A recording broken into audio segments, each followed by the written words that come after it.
आपने ये कहा कि चुनाव आयोग बीजेपी को जिताने के लिए बना है। अगर आप जीत गए तो क्या होगा? अभी तो खेल खुला हुआ है। अगर आप जीत गए तो क्या कहेंगे? दीपक जी मेरे सेंटेंस को ध्यान से सुनिए। आज मैंने कहा कि इलेक्शन कमीशन का लिटमस टेस्ट है। आपने कहा बीजेपी को जिताने के लिए बना है, ये आपके पहले शब्द था। दूसरे में आपने लिटमस टेस्ट बोला, तो मैं इसीलिए पूछ रहा हूं अगर आप जीत गए तो क्या कहेंगे? दीपक जी सुनिए ना भाई, मैंने कहा इलेक्शन कमीशन की साख दांव पर है। इलेक्शन कमीशन को यह प्रूव करना है कि वो बीजेपी के लिए जिताने के लिए बना है या वो देश में मान लिया आपकी पूरी बात इलेक्शन कराने, दोनों चीजों को एक साथ देखा है। कह रहा हूं इसके मैं इसीलिए काउंटर सवाल पूछ रहा हूं। अगर आप जीत गए, अभी तो वोटिंग भी नहीं हुई, अगर आप जीत गए तो क्या कहेंगे चुनाव आयोग को?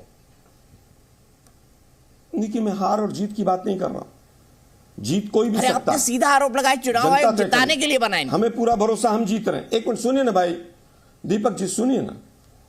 अगर एक्शन नहीं लेती तो यह स्पष्ट होगा कि वो कहीं ना कहीं बीजेपी की मदद कर रहे हैं।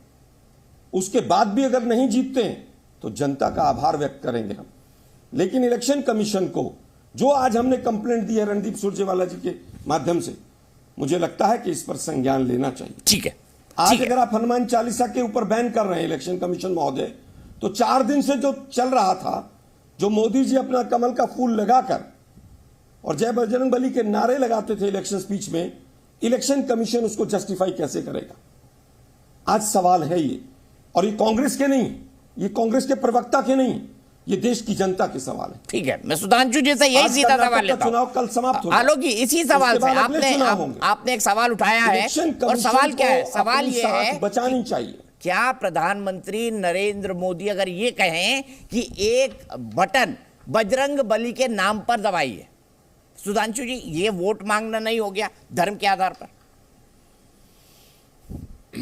पहली बात तो मैं दर्शकों के सामने स्पष्ट कर दूं, आलोक शर्मा जी ने कहा कि सीएमआई के डाटा के अनुसार 22.9% है। कोई जाके चेक कर ले।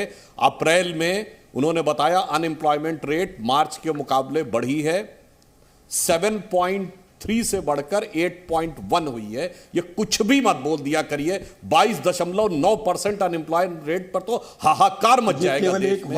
इसलिए मेरा मानना है कांग्रेस के 50 साल की सबसे बड़ी। और अब सुनिए दूसरा भी, पीरियोडिक लेबर फोर्स सर्वे का भी बता दे रहा हूं सर। अपने टोटल बताइए, टोटल बताइए। अब सुनिए,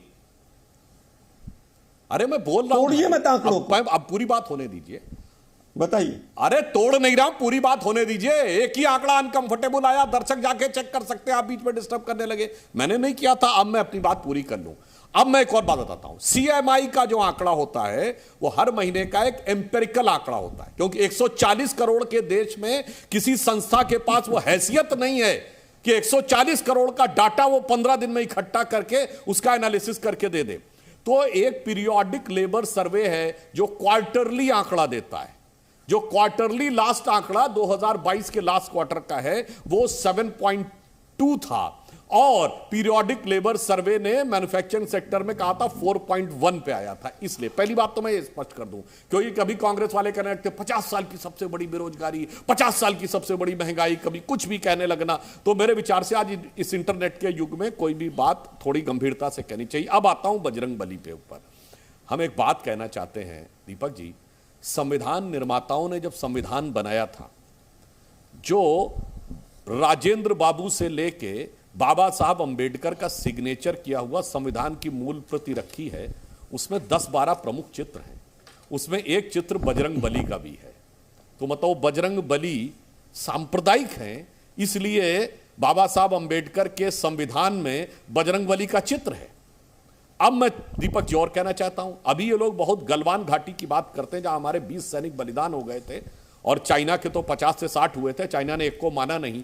इतनी हास्यास्पद बात के ऊपर ये लोग कहते हैं कि बगैर गोली चले हाथ की लड़ाई में हमारे 20 सैनिक बलिदान हो गए, और कोई ये सोचे दूसरे पक्ष का एक भी घायल नहीं हुआ होगा। ऐसे बचकाने तर्क पे जो भरोसा करे, परंतु आपको पता वो बिहार रेजिमेंट के जवान थे।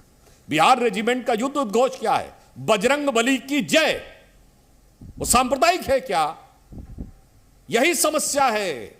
ये जब से ये सेकुलरिज्म का कीड़ा दिमाग में घुस गया है, भारत की सभ्यता संस्कृति के हर प्रतीक को सांप्रदायिक सांप्रदायिक सांप्रदायिक। और मैं बताना चाहता हूं, बजरंगबली की सबसे बड़ी मूर्ति कंबोडिया में है, वो हिंदू देश नहीं है। वहां 6 डाक टिकट पिछले 60 सालों में बजरंगबली पे जारी हुए हैं। वो कोई हिंदू देश नहीं है।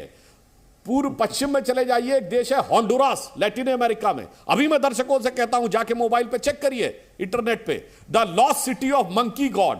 वहां पे एक देवता हैं जो वायु के प्रतीक माने जाते हैं और गॉड माने जाते हैं, और यह माना जाता है वो हनुमान जी का ही प्रतीक है, हनुमान जी जैसा ही उनका स्वरूप भी है।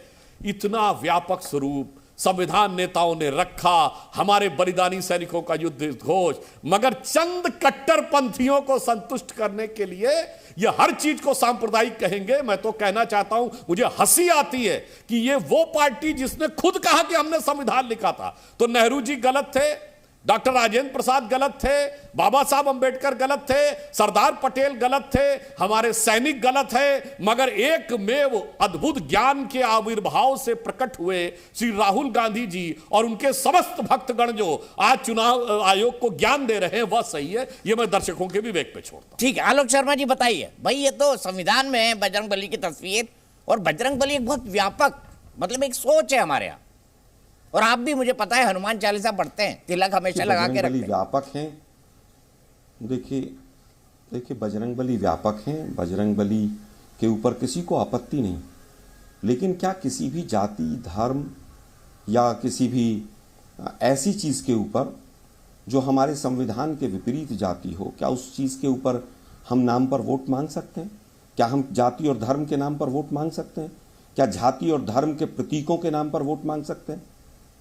उस संविधान में अगर कहीं लिखा हो, सुधांशु भाई, मैं अपनी वाणी को विराम दूंगा, क्या आप प्रभु राम के नाम पर, आप बजरंगबली के नाम पर, आप अल्लाह अकबर के नाम पर, आप जैन धर्म के नाम पर वोट मांग सकते हैं? अगर उस संविधान में कहीं लिखा है तो बताइए, मैं शांत रहूंगा, खामोश हूं।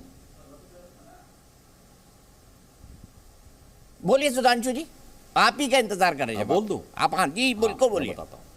हाँ, मैं क्या, अरे भाई, मैंने तो कहा कि अगर संविधान में प्रभु राम का भी चित्र है मूल प्रति में, और बजरंगबली का भी चित्र है, तो मतलब वो धर्म के प्रतीक थे, सांप्रदायिक थे, तभी तो संविधान सभा ने उनको बना दिया।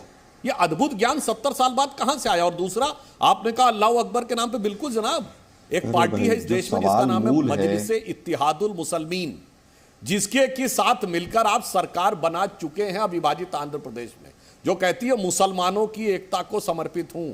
और उन्होंने अल्लाह अकबर अपनी शपथ के बाद संसद में भी बोला। और एक पार्टी है केरल में, मुस्लिम लीग, नामी है मुस्लिम लीग, जिनके साथ आप गठबंधन करके सरकार चला चुके हैं, और आज भी केरल में गठबंधन है। एक और पार्टी है बंगाल की, पीर जादा अब्बास सिद्दीकी, फुरफुरा शरीफ के गद्दी नशी हैं जनाब, मुस्लिम धर्मगुरु हैं, अल्लाह अकबर उनका आदर्श वाक्य है, और उनके साथ आपने गठबंधन किया था बंगाल में। ठीक है, सफाया हो गया आपका, अलग बात है। तो ऐसा तो है नहीं, आप तो अल्लाह अकबर वालों के साथ रह चुके हैं।